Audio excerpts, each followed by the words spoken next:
Allez, On est j'enregistre. parti. Laurent, on est parti. Donc, tu es à Lumülen, en Allemagne, concours 5 étoiles, où tu avais des élèves parmi les 3 Français engagés. Ça s'est plutôt pas mal passé. Qu'est-ce que tu peux en dire? Ouais, bonjour tout le monde. Bah oui, ça s'est bien passé parce que j'étais là avec pour accompagner 2 cavaliers, Cédric Liard avec Unum Deor et Florian Ganval avec Bluebird de Beaufour. Et bah, ça s'est bien passé, ils sont tous les deux sans faute. Donc ça c'est bien.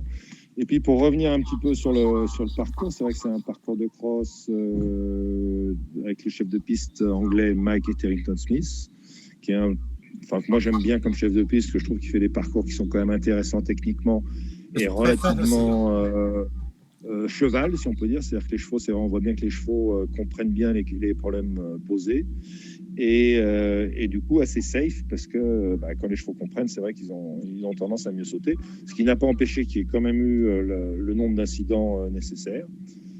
Puisque je crois qu'il y a à peu près un quart des chevaux qui ne terminent pas, C'est ça, qui oui. sont éliminés ou retirés. Il y en a, je ne sais pas le nombre de chevaux avec des incidents exactement, mais je pense que, grosso modo, il doit y avoir 50% des chevaux sans incident, à peu près, quelque chose comme Ouais, ça. à peu près, ouais. Il y a 2 éliminés, 7 abandons. Voilà, Il y a pas donc mal on de est dans des maxi, par contre, une statistiques, douzaine. assez normales. Le parcours était. Alors, il y avait un sol qui était excellent aussi. Bon, ça, c'est vrai que ça aide. D'ailleurs, c'est pour ça qu'on voit qu'il y a quand même pas mal de chevaux dans le temps. Enfin, oui, on a une proportion de chevaux dans le temps assez importante parce que ceux qui étaient sans faute, ça se courait quand même assez vite parce que le terrain était vraiment très bien préparé, piqueté, arrosé, enfin, bonne qualité de sol. Et non, c'est vraiment un parcours qui était agréable à voir. Et pour revenir aux 2 cavaliers, là, Florian et Cédric, c'est vrai que Florian fait un bon parcours de cross avec pas mal de temps, mais c'est vrai qu'on était resté l'année dernière sur le parcours de Pau où le cheval il était parti un peu vite.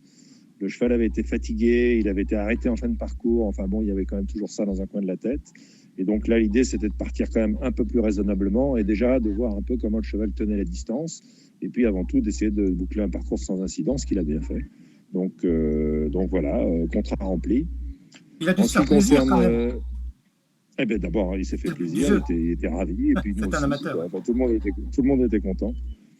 Et en ce qui concerne Cédric, avec Unum, là, on a eu un petit problème l'année dernière à Burghley. Le cheval avait eu des petites difficultés de respiration en fin de parcours. Et c'est vrai qu'il avait une fin de parcours qui avait été un petit peu compliquée. Donc, on avait pareil, là, même si le début de saison s'était bien passé, on avait quand même toujours ça en tête. Donc, avec quand même un point d'interrogation.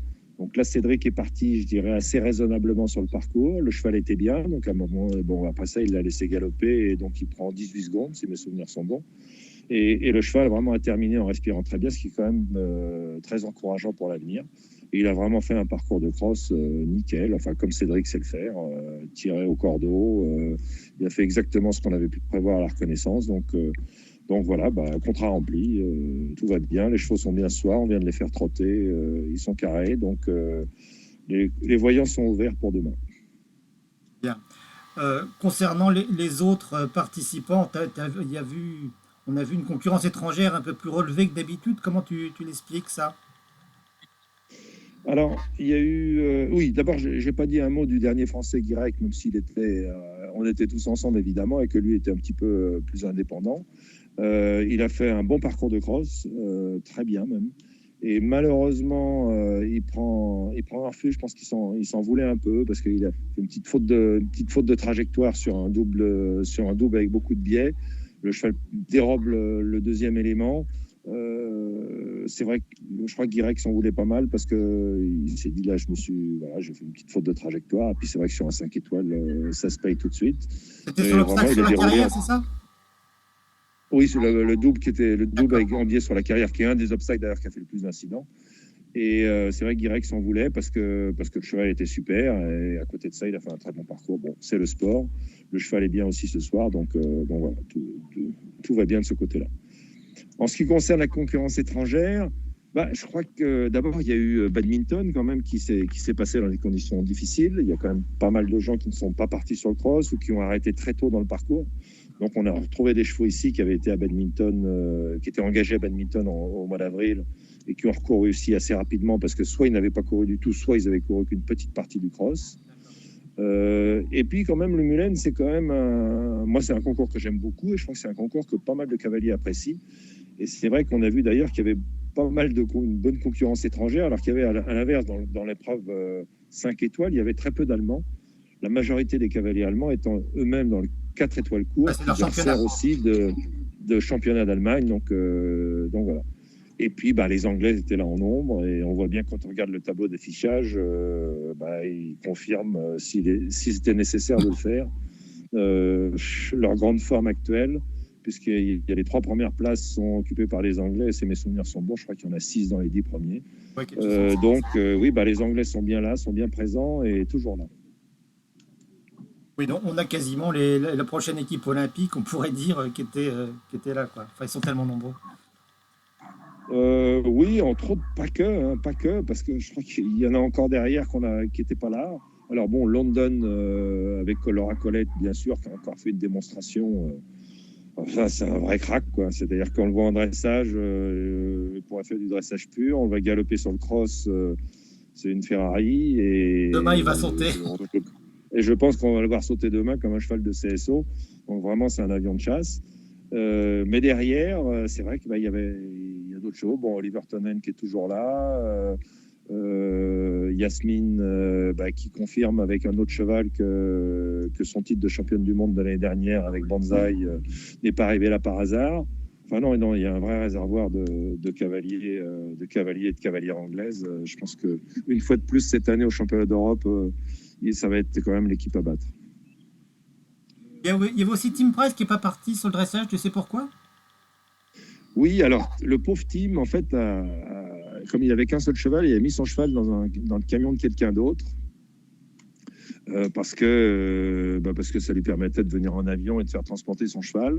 Et en fait, malheureusement pour lui, le cheval était malade. Il y avait un autre cheval dans le camion qui était malade et qui a donc infecté son cheval, qui est arrivé là malade. Donc, il a été isolé. Il est d'ailleurs toujours dans les boxes d'isolement, pardon. Donc, du coup, il n'a pas pris le départ pour ces raisons-là. Donc, vraiment, on va dire mauvaise pioche. Ouais, quand ça veut pas, ça veut pas.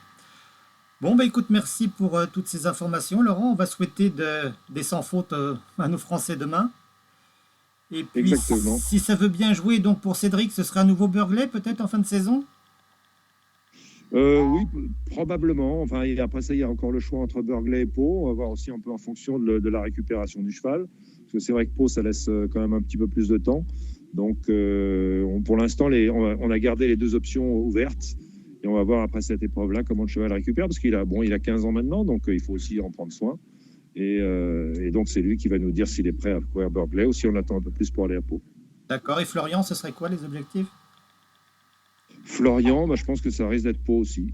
Ça risque d'être Pau aussi parce que c'est vrai que le cheval, on sait aussi que c'est pas un pur sang. Ça reste un cheval quand même qui est demi-sang.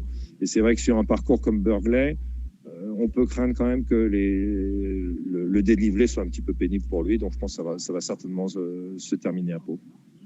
Ok. Bon, merci beaucoup, Laurent. Transmets-leur mes amitiés. Et bonne soirée en Allemagne. Ne manque pas. Merci, à bientôt. À bientôt. Salut tout le monde.